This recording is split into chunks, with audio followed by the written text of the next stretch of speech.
우리 다 같이 사도신경으로 신앙 고백하심으로 10월 28일 새벽 예배를 하나님께 드리겠습니다. 나는 전능하신 아버지 하나님 천지의 창조주를 믿습니다. 나는 그의 유일하신 아들 우리 주 예수 그리스도를 믿습니다. 그는 성령으로 잉태되어 동정녀 마리아에게서 나시고 본디오 빌라도에게 고난을 받아 십자가에 못 박혀 죽으시고 장살인 지 사흘 만에 죽은 자 가운데서 다시 살아나셨으며 하늘에 오르시어 전능하신 아버지 하나님 우편에 앉아 계시다가 거기로부터 살아있는 자와 죽은 자를 심판하러 오십니다. 나는 성령을 믿으며 거룩한 공교회와 성도의 교제와 죄를 용서받는 것과 몸의 부활과 영생을 믿습니다. 아멘.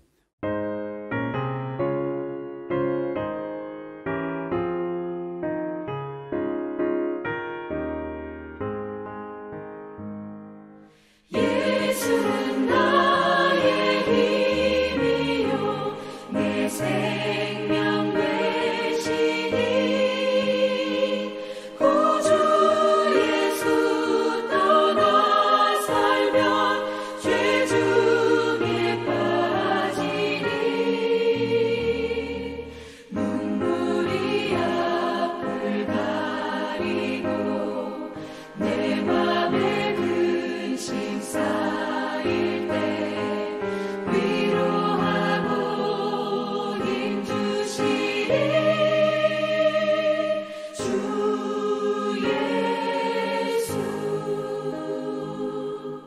예수는 나의 힘이요 내 친구 되시니 그 은혜를 간구하면 풍성히 받으리 햇빛과 비를 주시니 주수할 곡식 많도다 귀한 열매 주시느니 주 예수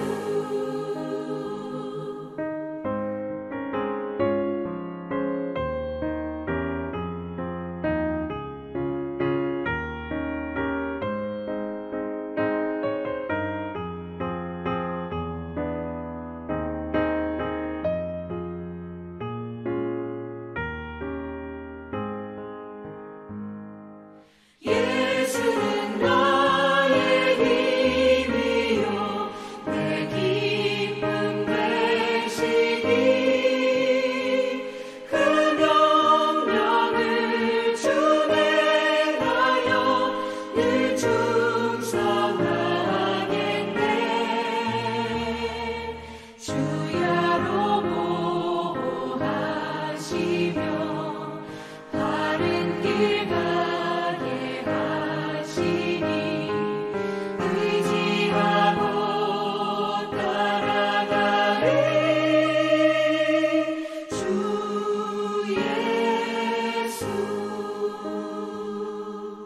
예수는 나의 힘이요 내 소망 되시니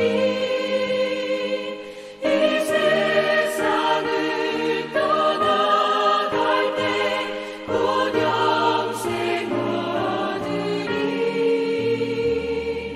한없는 복을 주시고 영원한 기쁨 주시니 나의 생명 나의 기쁨 주 예수 오늘 우리에게 주시는 하나님의 말씀은 갈라디아서 5장 1절에서 12절 말씀입니다. 우리 한 목소리로 봉독합니다. 그리스도께서 우리를 자유롭게 하려고 자유를 주셨으니 그러므로 굳건하게 서서 다시는 종의 멍에를 매지 말라. 보라, 나 바울은 너희에게 말하노니 너희가 만일 할례를 받으면 그리스도께서 너희에게 아무 유익이 없으리라. 내가 할례를 받는 각 사람에게 다시 증언하노니 그는 율법 전체를 행할 의무를 가진 자라. 율법 안에서 의롭다 함을 얻으려 하는 너희는 그리스도에게서 끊어지고 은혜에서 떨어진 자로다. 우리가 성령으로 믿음을 따라 의의 소망을 기다리노니 그리스도 예수 안에서는 할례나 무할례나 효력이 없으되 사랑으로서 역사하는 믿음뿐이니라. 너희가 다름질을 잘하더니 누가 너희를 막아 진리를 순종하지 못하게 하더냐. 그 권면은 너희를 부르신 이에게서 난 것이 아니니라. 적은 노력이 온 덩이에 퍼지느니라. 나는 너희가 아무 다른 마음을 품지 아니할 줄을 주 안에서 확신하노라. 그러나 너희를 요동하게 하는 자는 누구든지 심판을 받느니라. 형제들아, 내가 지금까지 할례를 전한다면 어찌하여 지금까지 박해를 받으리요. 그리하였으면 십자가의 걸림돌이 제거되었으리니 너희를 어지럽게 하는 자들은 스스로 베어 버리기를 원하노라. 아멘. 또 일주일을 시작하는 여러분들에게 하나님의 은혜와 보호하심이 늘 함께 하시기를 주님의 이름으로 축복합니다. 갈라디아서 주제가 이제 믿음으로 의롭다함을 여김을 받는다라고 하는 이제 이신칭의의 주제라고 하면 계속 상대적으로 무슨 문제 때문에 그 얘기를 자꾸 하느냐 할 때 이제 크게는 율법이고 구체적으로는 그 율법 중에서 이제 할례의 문제가 있는 거죠. 할례는 사실은 이제 하나님께서 요구하신 거죠. 근데 지나다 보니까 그냥 그 할례가 율법에 너무 비중을 많이 차지하고 있는 거죠. 심지어는 율법의 의도나 아니면 할례의 의도가 하나님께서 이제 우리가 이제 그 정말 그거 중요해요. 그래서 원래 인문 계통을 배우다 보면 이제 그 공부하다 보면 저자의 의도를 찾는 게 굉장히 중요하거든요.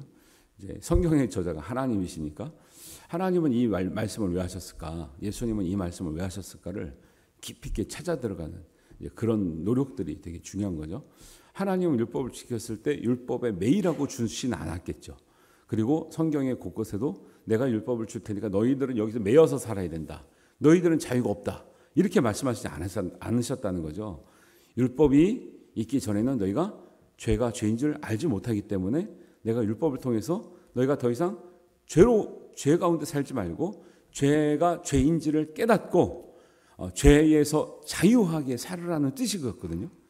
근데 그 뜻을 유대인들은 잊어버린 거죠. 특히 성경을 해석하는 바리새인들이나 뭐 서기관들이나 율법사들이 그런 것들의 본질적인 의미를 이제 시간이 오래지다 보니까 스스로도 잊어버렸고 그렇게 해석을 안 했고 마치 무엇을 해야 된다 말아야 된다 이것을 잘 하는 것이 우리가 구원받는 어떤 과정이고 구원받는 전제 조건이고 이렇게 살았던 거죠. 그중에 제일 강조했던 것이 뭐냐면 이제 할례죠. 할례. 그래서 계속 할례 얘기를 하는 거죠. 그러면서 이제 바울은 예수님의 뜻을 예수님의 본래의 의도를 제일 잘 파악하고 있다고 봐요. 왜냐하면 베드로도 그 의도를 몰라가지고 바울에게 혼나잖아요. 그런 거 보면 바울이 우리가 자꾸 바울 서신이나 이런 것들을 통해서 우리가 바울을 높게 사는 이유가 예수님과 복음의 본질을 제일 잘 깨닫고 전했던 이제 사도라고 보기 때문에 이제 그러니까 재밌는 것도 이제 우리 사장인가 보면은 베드로가 바울에게 혼나잖아요. 수제자는 베드로인데 나중에 믿은 바울에게 혼난다는 거는 참 재밌는 장면인 거죠. 그러니까 바울이 그만큼 명확했고 잘 깨닫고 기준이 흔들리지 않았고 그러니까 베드로는 사실은 그 책망은 받은 모습이 예수님을 배신하는 거 아니지만 베드로 모습 보면 되게 재밌지 않아요? 사실은 이게 뭐 비극적인 이야기지만 예수님께서 잡히실 때 베드로가 그 전에 바로 직전까지는 내가 주님에서 목숨을 바치겠습니다. 내가 주님을 따라 끝까지 가겠습니다. 그렇게 말해놓고 배신했잖아요. 근데 이제 수제자로서 예수님이 이제 부활하시고 하늘나라에 가셔서 또 지내다 보니까 뭐요? 유대인처럼 돌아가가지고 그냥 이방인하고 몰래 먹다가 유대인한테 걸릴 것 같으니까 또 낼름 또 그 자리를 패가지고 또 그런 또 책망을 받고 베드로 되게 겉으로 보이는 모습이랑 그 자기가 이렇게 하는 행동가 되게 좀 다른 것 같아요. 겉으로부터 엄청 강한 것처럼 혈기는 있는데 실제로 하는 거 보면 소심해가지고 막 도망다니고 피하고 체면 챙기고 막 이런 모습 보면 되게 이제 재미있는 광경이죠. 사도 바울을 역사학자들이 그릴 때요, 되게 초라하게 그립니다. 왜냐하면 사도 바울이 왜소하고 좀 머리도 많이 벗겨지고 마르고 이런 모습을 그리거든요. 근데 그런 바울은 엄청나게 중심이 강하죠. 예. 하나님 향한 복음의 열정. 그다음에 이런 왜소한 사람이 또 매를 또 엄청나 맞고 다녀요. 또 핍박 엄청나 맞고 돌에도 맞고요. 그런 거 보면은 하나님 앞에서 우리 믿음이 강하다는 거는 볼 때 강한 거랑 다른 거죠. 아무리 왜소하게 보이고 연약해 보이고, 그래서 여자분들이 사실은 연약하잖아요. 근데 남자분들보다 신앙이 중심이 또 바르기도 하고 강하기도 한 이유가 그런 거 있는 거죠. 이 믿음의 강함은 이 겉으로 보시는 것과 다르다라는 것을 또 이제 볼 수 있고요. 그래서 바울은 계속 강조하는 게 1절에서 나오지만 그리스도께서 우리를 자유롭게 하려고 자유를 주시려고 죽었는데 너희가 다시 자꾸 옛날로 돌아가고 할례를 받아야만 구원받을 것처럼 의로울 것처럼 자꾸 얘기하면, 그럼 예수님은 뭐하러 죽으셨냐는 거예요.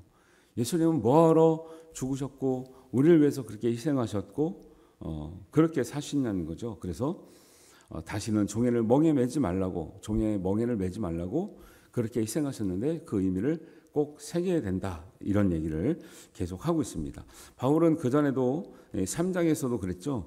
구약의 율법도 원래는 믿음으로 의롭다 여김을 받으려고 하는 그런 본래적인 의미가 있기 때문에 구약에서는 율법만 지키라는 것 같지만 실제적으로 하박국 2장 4절이나 기타 다른 말씀을 인용해가지고 저번 한번 말씀드렸어요.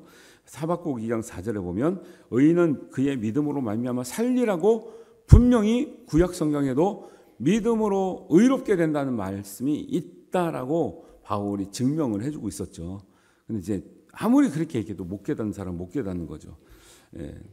그래서 로마서 5장 13절의 말씀처럼 죄가 율법이 있기 전에도 세상에 있었으나 율법이 없을 때에는 죄를 죄로 여기지 아니하였느니라. 그래서 너희가 율법을 통해서 죄를 깨닫고 죄의 종이 되지 말고 죄에서 자유로워지라는 의미에서 하나님이 율법을 주셨고 예수님은 다시 한번 십자가에 달리셨고 이렇게 했는데요. 사람이 자유를 누리고 산 시간이 얼마 되지 않습니다. 예를 들면 최초의 시간을 말씀하는 거예요. 하나님께서 에덴 동산에서 모든 자유를 주셨죠. 아담과 하와에게. 근데 아담과 하와가 그 자유를 얼마나 누렸나요? 얼마 못 누렸죠. 얼마 못 누리고 타락한 다음에 자녀를 낳았는데 또 그 아벨도 자유를 못 누리고 이 죄에 끌려가는 가인 때문에 죽게 되는 거죠. 그 이후로 우리 고대 사회를 보면 예를 들면 계급이 생겨요. 계급이 정확하게 먼저 언제부터 있었다 말을 못하겠는데 제가 찾아보니까 뭐 아주 오래전부터 있는 거죠. 예를 들면 이집트 막 고대로 올라가도 항상 계급이 존재해요. 문제는 계급이 존재한다는 것은 항상 노예와 종이 있었다라는 거예요. 사람들의 이 문화 사회 구조에는 항상 이 속박되는 사람들을 누가 그렇게 사람이 사람을 속박할 수 있다라고 말한 적이 없는데 사람들은 계급 사회를 만들어서 지배층과 노예층과 종을 항상 만들었고 우리나라도 조선 시대까지는 양반 천맨이 있어가지고 그 밑에 사람들은 기도 못 펴고 말도 못 하고 권리도 없는 사회를요 우리 얼마 안 되기까지 한 거고 지금은 겉으로 보는 이런 차별과 신분 제도는 없었지만 지금도 권력과 어떤 사회적인 성공과 위치에 따라서 또 그 차별이 생기는 거죠. 사람도 그 안에서 법으로 구속된 것이 아니라 마음으로 구속돼서 항상 자유롭지 못하는 삶을 살아가는 게 인생이고 또 생각해 보면 자유를 주셨지만 자유할 때 아담과 하와든지 우리든지 아니면 어떤 시대 사람들인지 자유할 때 자유한 사람들이 선을 택할까요? 악을 택할까요? 100% 악을 택하신다고 보진 않았지만 많은 사람들이 자유가 있으면 선해지는 쪽보다 악해지는 쪽으로 가는 성향이 많았죠. 이상하죠. 사람들은 그게 이제 기독교적인 입장에서는 사람 안에 있는 죄성의 문제라는 거죠. 죄성의 문제가 그렇게 우리에게 인간 사회와 온 인류에게 심각한 문제를 미치고 있기 때문에 우리가 성경적인 방법으로는 꼭 율법의 종이 아니어도 사람들은 어디에든지 속박당하고 눌리고 어렵게 살아가는 현실이라는 거죠. 그 모든 것에서 육체적인 자유나 영적인 자유에서 해방할 수 있는 길은, 자유할 수 있는 길은 오직 예수님의 십자가의 은혜, 십자가의 보혈, 십자가의 믿음밖에 없는 줄 믿습니다. 그 안에서 그 믿음으로 많이 벗어날 수 있는데, 예수님은 그 은혜를 주시고 갔는데 그 은혜를 따르지 않고 다시 율법으로 돌아간다는 것 자체가 원론적으로 이게 말이 안 되는 거죠. 그것을 사도 바울은 경험을 언제 했을까요? 로마서 7장에 보면 이렇게 나오죠. 이 계속 바울이 그 고민을 하는 거죠. 나는 예수를 믿는데 왜 아직까지 자유하지 못하는가? 여러분, 이제 우리가 믿음이 이제 이게 좀 뭐랄까 초기의 때는 예수를 믿어서 너무 기쁘죠. 기쁨에도 불구하고 자유를 못 누린다는 느낌을 가지신 적이 있을 거예요. 특히 젊었을 때 더욱 그러죠. 젊었을 때 어떤 욕심도 있고 욕망도 있고 자기 이제 구분이 안 가는 경우도 있고, 또 이제 아무리 내가 잘 뜨겁게 기도하고 해도 욕망에 밀려올 때 절제가 안 되는 그런 경우도 있어요. 그 바울은 예수님을 그렇게 다메섹으로 가는 도상에서 뜨겁게 만났음에도 불구하고 믿은 다음에도 그 갈등이 사라지지 않더라는 것을 아주 깊게 경험한 사람인 거죠. 그래서 더 얼마나 믿음이 중요한지, 그 다음에 5절에 나온 것처럼 성령으로 믿음을 따라 의의 소망을 기다리는 것이 얼마나 중요한지를 아는 거죠. 왜요? 뭘 경험했는데요? 원함은 내게 있으나 선을 행하는 내가 없다는 이 갈등을 너무 많이 알았다는 거죠. 로마서 7장에 보면 내가 원하는 바 선을 행하지 않고 도리어 원하지 않는 바 악을 행하는도다. 나는 선을 행하기를 원하고 그렇게 기도했고 그렇게 은혜 받았는데 정작 결과는 내가 언제 악을 행하고 있지? 이런 깨달음이 오는 거죠. 만일 내가 원하지 아니하는 그것을 하면 이를 행하는 자는 내가 아니오 내 속에 거하는 죄니라. 예수님 믿어도 이 죄가 완전히 사라지지 않는 갈등을 너무 겪으면서 괴로워했던 바울의 모습을 볼 수 있는 거죠. 21절입니다. 로마서 7장 21절. 그러므로 내가 한 법을 깨달았노니 선을 행하기를 원하는 나에게 악이 함께 있다. 근데 이게 바울은 언제 벗어졌어요? 성령의 법으로 이것이 벗어졌다라는 거예요. 예수 안에 있는 나에게 자유가 없었는데 생명의 성령의 법이 나를 자유케 했다라고 고백하고 있은 다음부터 바울이 모든 율법에서 모든 이 갈등에서 자유하게 된 거죠. 그래서 우리가 율법을 잘 지키면 완전히 의롭게 될 것 같아도 그렇게 되지 않는다는 거죠. 저도 그러죠. 제가 무슨 특별한 죄 짓고 다니겠습니까? 교회에서 벗어난 일이 있습니까? 없죠. 그러면 제가 완벽한 의인일까요? 그러지 않죠. 성령이 충만할 때 의롭게 살다가도 성령이 떠나가시거나 내 믿음이 약해지거나 내가 성령을 사모하는 마음이 약해지거나 다른 잘못된 것이 많이 들어왔을 때는 내가 의롭다 말할 수 없는 거죠. 그런데 성령의 뜨거운 체험을 하게 되면 이제 그 고민에서 놓이게 되는 거예요. 제가 아직도 중고등학교 학생처럼 청년들처럼 담배 한 대 피우고 싶어서 술 한 잔 먹고 싶어서 막 갈등할까요? 그때는 좀 갈등이 됐어요. 왜? 애들이 다 하니까. 나만 바보 같으니까. 그리고 교회 형들이 한 잔 사준다고 막 꼬셔. 교회 형들이. 되게 웃겨요. 교회 다니는 사람들은 누구랑 술 먹는 줄 아세요? 교회 형들하고 술 먹어. 교회 형들하고. 진짜 웃긴다니까. 교회 그 청년 때 보면 교회 누나들 형들 모여가지고 나이트 다니고 막 그러더라고. 그래도 교회 식구들끼리니까 더 조금 건전하려나? 좀 그런 건 있어요. 막 나가지는 않아. 그 형들이 누나들이 보면은. 그 되게 신기한 거 뭔지 아세요? 교회에서 열심히 했던 그 형 누나 후배들이 세월이 지나고 보면 교회에 없더라고. 나중에 그 모교회를 이제 저는 하여튼간에 모교회가 저기 서울 수유리에 있는데 없어. 근데 옛날에 제가 제일 싫었던 게 그 미팅하러 나오는 형들과 누나들이 제일 싫었다고. 제가 어릴 때부터 그랬어요. 교회가 연애당이냐고 내가 그랬다고. 중등부 회장일 때 고등부 누나 형들이 미팅하느라고 전도가 되는 거야. 미팅하느라고 예쁜 누나들이 있었어요 그때. 그랬더니 막 그 고등학교 형들이 그 누나들 보러 막 왔거든요.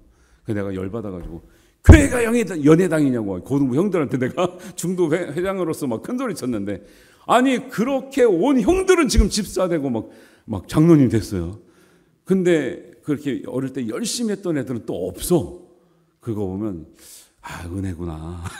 어쨌든 교회 와서 뭐 자매를 보러 왔던, 형제를 보러 왔던, 초코파이 때문에 왔던, 계란 때문에 왔던, 선물 때문에 왔던, 또 은혜가 있구나. 그 형들이 남았어요 또. 그래가지고 나중에 집사님 되고 안전 집사님 되고 변화되는 거 보니까 다. 그리고 그때 재밌는 게 막 사모님 되겠다고 엄청나게 기도하던 그 누나들이 있거든요. 근데 그 누나들이 그 미팅 나왔던 그 형들의 다 부인이 되는 거예요. 와, 난 다 사모님 될 줄 알았는데. 그래가지고 그 형들을 그 믿음을 붙들고 이러면 안 된다고 잘 살고 있더라고. 은혜가 은혜요. 진짜로 기가 막히다니까. 그래서 교회에 좀 부족하게 있어도요, 여러분 용납하시고 기도하시고 기다려주시면 다 하나님 은혜로 또 변화되는 사람도 많고요. 그 은혜를 우리가 믿는 거죠. 그래서 우리가 나 자신을 믿으면 안 되고요, 항상 성령을 우리가 따라 행해야 될 줄 믿습니다. 누구든지 성령 충만을 하지 않으면 아무리 다윗이고 옛날에 위대한 일 행했고 다 소용없어요. 하나님 말씀 충만하고 기도 충만하고 성령 충만하면 고민이 사라지는 거예요. 갈등이 사라지는. 근데 헛것이 들어오고 세상 말이 들어오고 세상 정보가 들어오면요, 헷갈리는 거죠. 헷갈리는 거예요. 그래서 5절에 이렇게 분명히 말하고 있죠. 우리가 성령으로 믿음을 따라 의의 소망을 기다리는 방법밖에 없다는 거예요. 믿음이 성령을 따라가는 믿음이 돼야 되는 거예요. 지식을 따라가는 믿음이 되면 안 되고, 이게 하나님 말씀 배울 때도 은혜롭게 배우고 하나님의 관점에서 배우면 그게 성령으로 역사하는 믿음이 돼요. 그런데 따지듯이 배우면은 은혜가 안 되는 거죠. 그래서 자유주의 신학자도 있어요. 자유주의 신학자. 신학자라고 하나님 믿기 때문에 신학을 하는 거 아니에요. 근데 연구하다 보니까 하나님 말씀 몇 개 없대. 어떻게 연구를 하다가 그렇게 결론이 나온지 몰라요. 바울이 쓴 책이 13개 중에 3개밖에 없대. 결론이 그렇게 나와요. 자유주의 신학자들은.